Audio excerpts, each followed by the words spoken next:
Hello बच्चों, स्वागत है आपका अपने YouTube channel Shri Shyam coaching classes में। जैसा कि मैंने आपको बताया था कि सोमवार से मैं आपके लिए क्लास 9th का एनसीईआरटी मैथ का सॉल्यूशन लेके आने वाला हूं।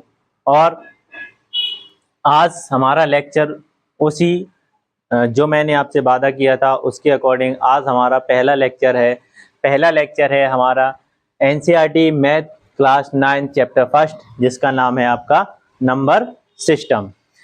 तो नंबर सिस्टम का हम पहला वीडियोस है ये हमारा। और ये क्या है, इंट्रोडक्शन क्लास भी रहेगी आपकी, और एक्सरसाइज इसमें हम 1.1 करेंगे वन शॉट सॉल्यूशन में। यानी कि अपन एक पूरे वीडियोस में हम इसको इंट्रोडक्शन भी इसमें देखेंगे और आपकी एक्सरसाइज 1.1 भी देखेंगे। तो चलिए शुरू करते हैं।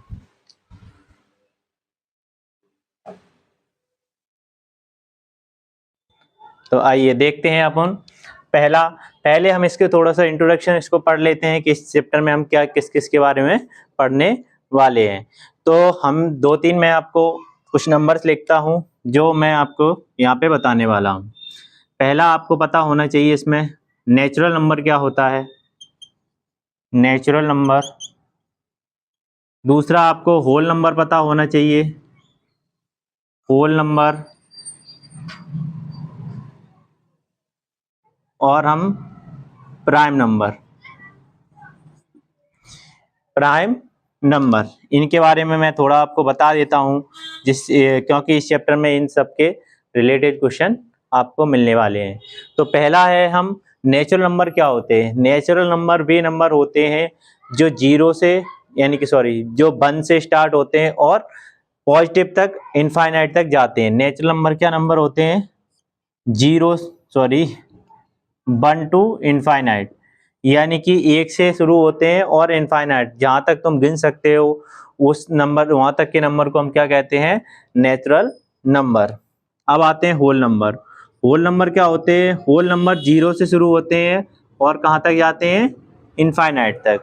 होल नंबर हमारे होते हैं 0 से इनफाइनाइट तक। अब आते हैं प्राइम नंबर। प्राइम नंबर वे नंबर होते हैं वो नंबर जो अपने अलावा किसी टेबल से डिवाइड नहीं होते, उनको हम क्या कहते हैं, प्राइम नंबर कहते हैं। ठीक है, यानी कि डिविजिबल इटसेल्फ,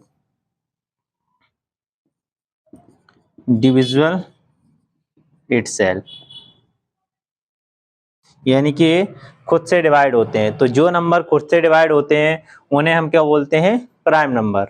और देख लेते हैं, और हम इसमें क्या पढ़ेंगे, एक पढ़ेंगे integer number. Integer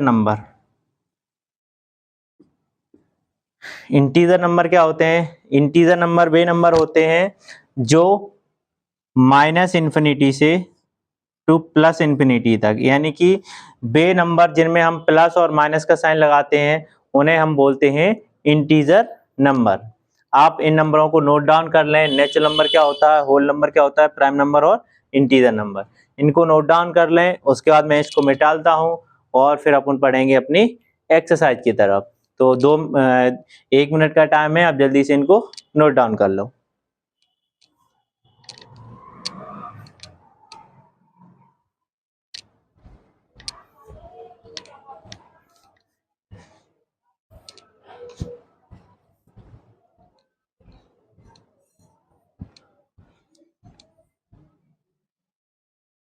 I hope आपने नोट डाउन कर लिए होंगे। तो चलिए इनको मैं मिटा देता हूं।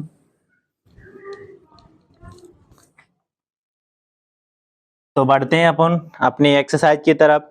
ये जो भी मैंने बताया है वो आप थोड़ा सा याद रखें, क्योंकि आगे इनका यूज होने वाला है। तो पहले हम समझते हैं क्वेश्चन फर्स्ट बोला है, is 0 is a rational number, can you write it the form p/q and p and q are the integer and q does not equal to 0। बोला गया है क्या 0 एक रैशनल नंबर है। तो थोड़ा रैशनल नंबर के बारे में भी जान लेते हैं। रैशनल नंबर वे नंबर होते हैं जिन्हें हम p/q के फॉर्म में लिख सकते हैं, यानी कि जो अपॉन के फॉर्म में या जो फ्रैक्शन में लिखे रहते हैं नंबर, उन सभी नंबरों को हम क्या बोलते हैं, रैशनल नंबर। वो पॉजिटिव हो सकते हैं और निगेटिव दोनों ही हो सकते हैं, यानी कि वो हमारे क्या होते हैं, इंटीजर होते हैं। माइनस इन्फिनिटी से लेकर प्लस इन्फिनिटी तक जो इंटीजर होते हैं वो हमारे क्या होते हैं, रैशनल नंबर होते हैं। तो पहला क्वेश्चन पूछा गया है, क्या 0 एक रैशनल नंबर है? Can you write in the form of P by Q? 0 अगर रैशनल नंबर है तो हम उसको पी वाई क्यू के फॉर्म में लिख सकते हैं। तो आपको बताना है कि अगर है तो यस, क्या बोलोगे? Yes, 0 is a rational number, 0 is a rational number because it represent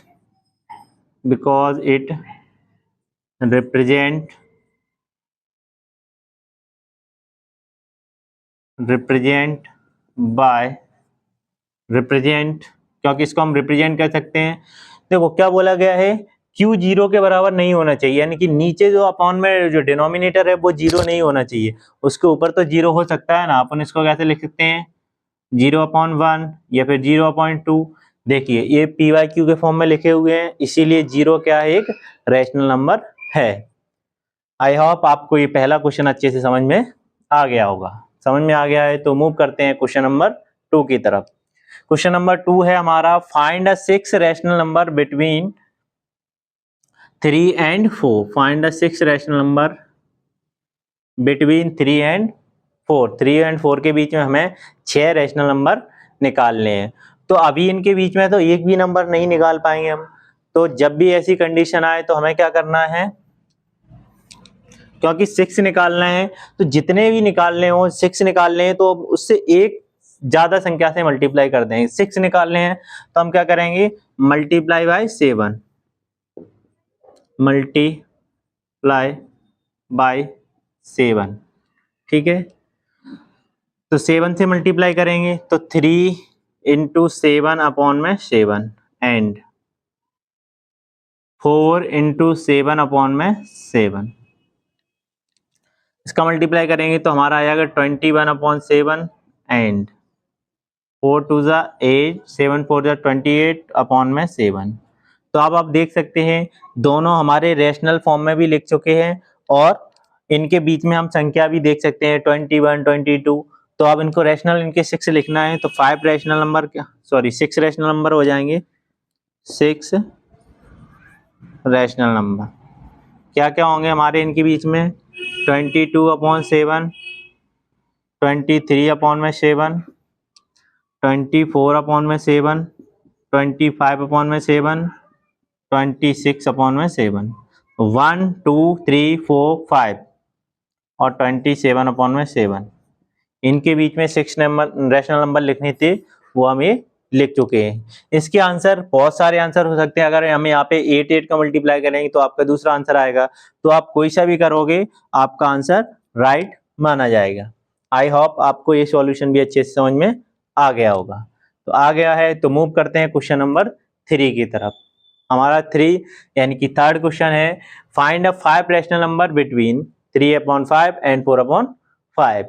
तो हमें अब रैशनल नंबर किन किन के बीच में निकालना है, 3/5 और 4/5 के बीच में। कितने निकालने हैं, 5 निकालने हैं। यहाँ पे कितने निकालने थे, 6। तो हमने 7 का मल्टीप्लाई किया था, यहाँ पे कितने निकालने हैं, 5। तो हम किसका मल्टीप्लाई करेंगे, 6 का मल्टीप्लाई करेंगे, मल्टीप्लाई बाय 6। 6 से मल्टीप्लाई करेंगे तो 3/5 एंड सॉरी 6/6 एंड 4/5 6/6 कितना हो जाएगा, 18, 6 5 30 एंड 24/30।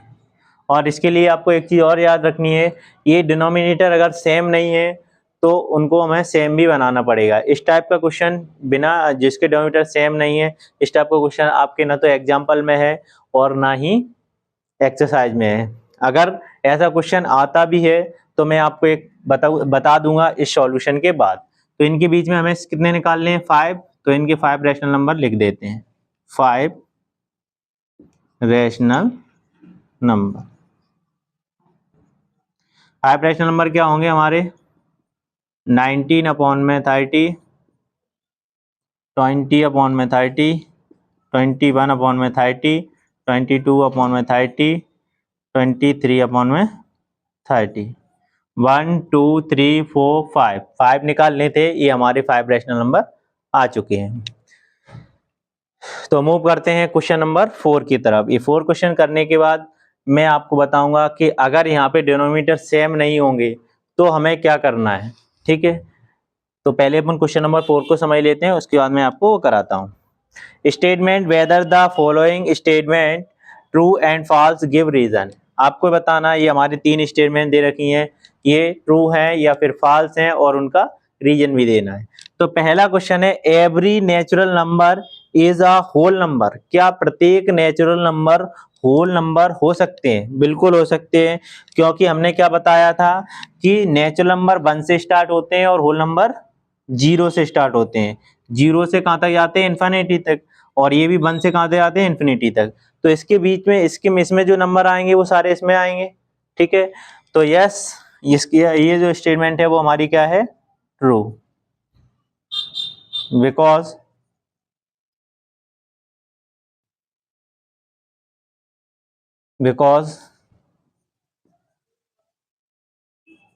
every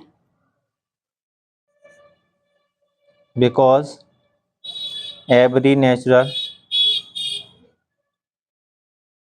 number represent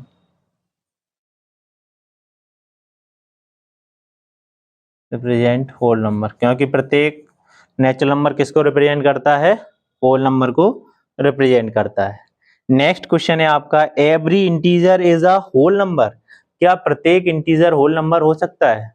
नहीं हो सकता, क्योंकि होल नंबर हमारे कहाँ से स्टार्ट होते हैं? 0 से स्टार्ट होते हैं। जबकि इंटीजर कैसे हो सकते हैं? निगेटिव में भी हो सकते हैं। हमारा होल नंबर निगेटिव होता नहीं है। तो क्या लिखोगे? फॉल्स।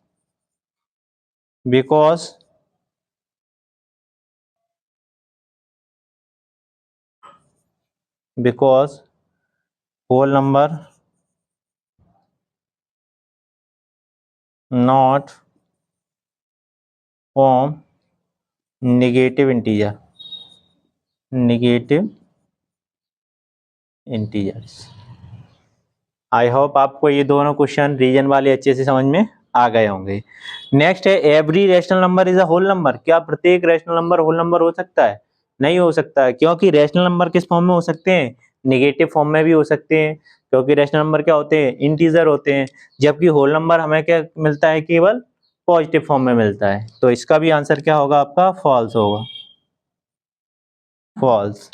रीजन आप यही लिख दोगे जो ऊपर मैंने लिखा हुआ है, बिकॉज होल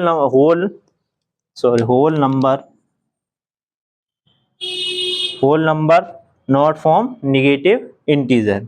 आई होप आपको ये तीनों क्वेश्चन अच्छे से समझ में आ गए होंगे।